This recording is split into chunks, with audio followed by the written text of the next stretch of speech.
Hi, today I'm going to talk about a topic I have entitled Know Your Friend to Avoid Disappointment.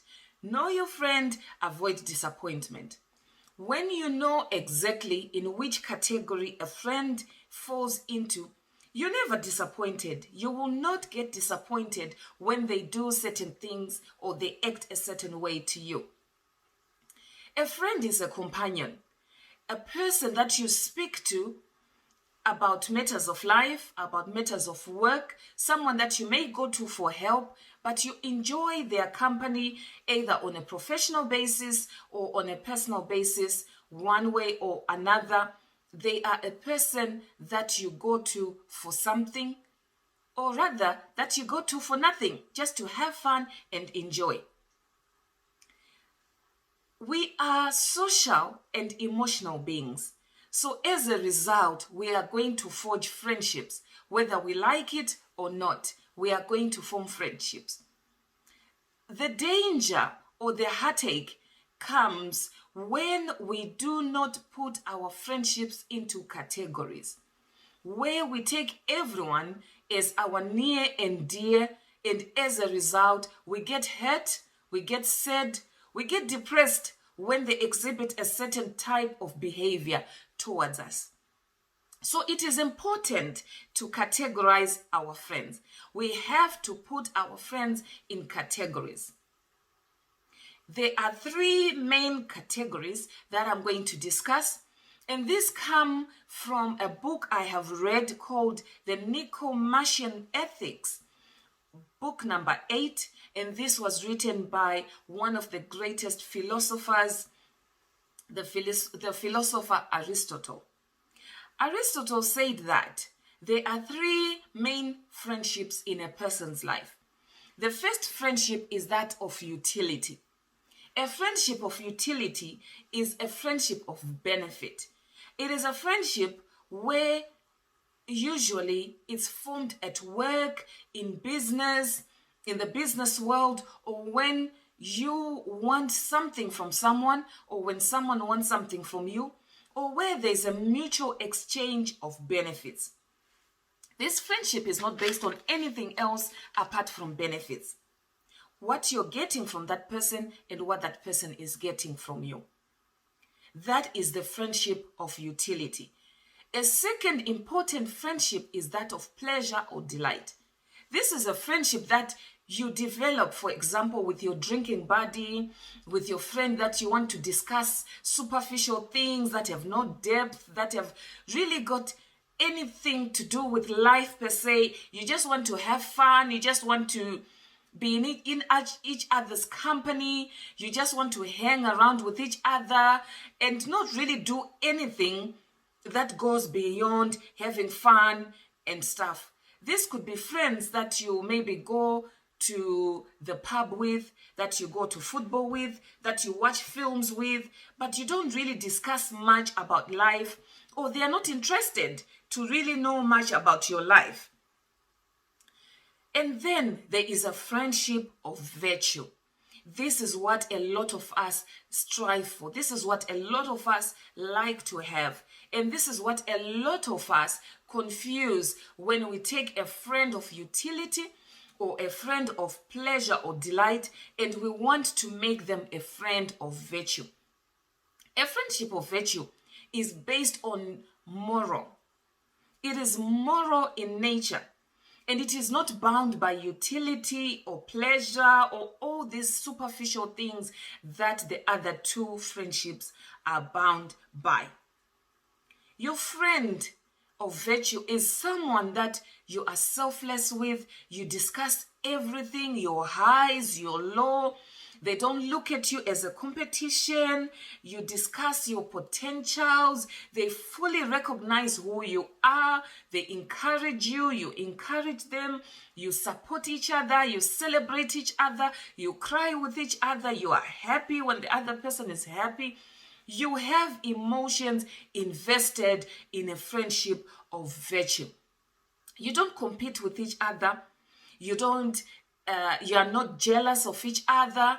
There is no financial gain, but it is mainly based on emotions. The problem with a lot of friendships is that people take a friendship of utility where a person wants to gain something from you, or a friendship of pleasure where a person is just bored and they just want to hang around with you, and they try to make them a friendship of virtue.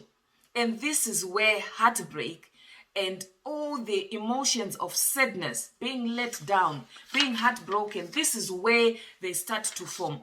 Because you start to feel like, oh, my friend has let me down.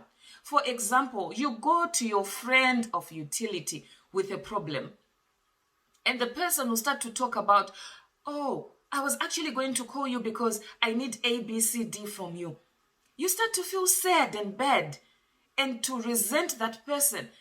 But sometimes it is not the person's fault. It is that you have not put them in their proper category. So what we need to do as people, as we are growing up, as we are maturing, as we're going forward with life, is to categorize our friendships so that we avoid those disappointments.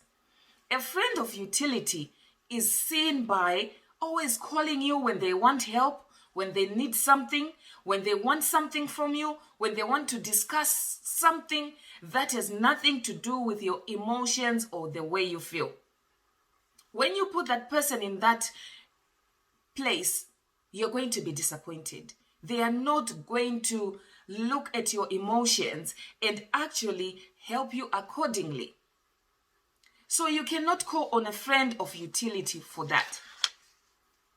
Categorize them as when you put a friend of pleasure into a category of a friend of virtue, you will also be disappointed. So put them in their right box. A friend of pleasure thinks about you when they want to go out.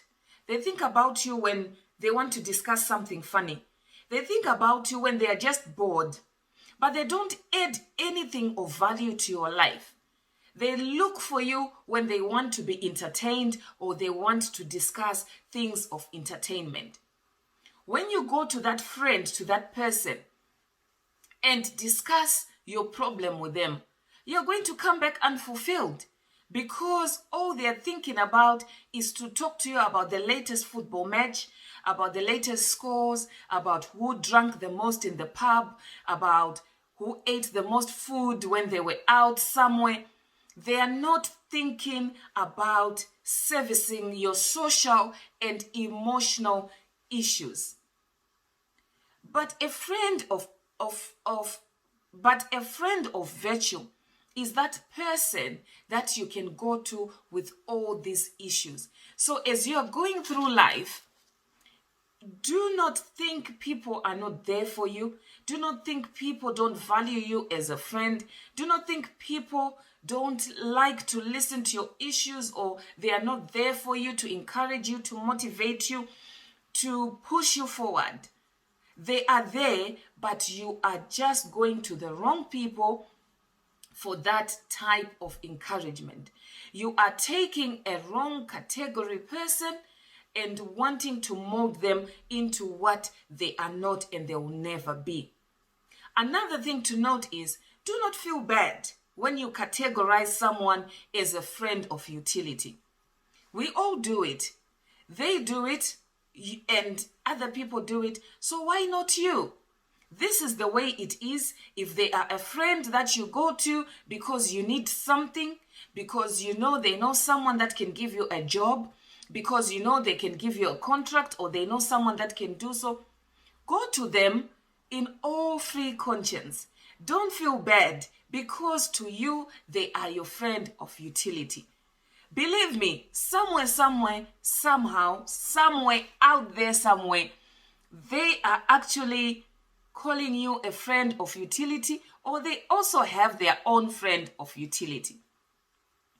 Don't feel bad when you have a friend of pleasure, someone that you call to when you want to just discuss superficial things about life and have a joke, but they don't know the innermost being of you. They don't know the things that actually make you happy or the things that make you sad. It is life. It is normal. It is common. that you have that type of friend, the friend of pleasure. And also important, always make sure you have a friend of virtue. These are the people that are going to help you go through the important bits of life. These are the people that are going to check you when you need to be checked. These are the people that are going to motivate you when you need motivation. They know you when you're at your lowest. They know you when you're at your up. They know you when you're not saying anything. And they know you when you're saying something. They are there to celebrate with you. They are there to motivate you. They are there to support you. They are there to push you forward. They are there to encourage you.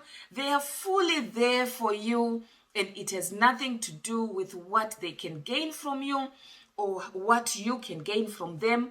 It has nothing to do with anything superficial. They are just there for you. So take note, put your friends in categories, and make sure you go to the right person for the right purpose. That way, you avoid disappointments. You will always know who to turn to in a certain situation, so you're not going to be hurt. You're going to be happy.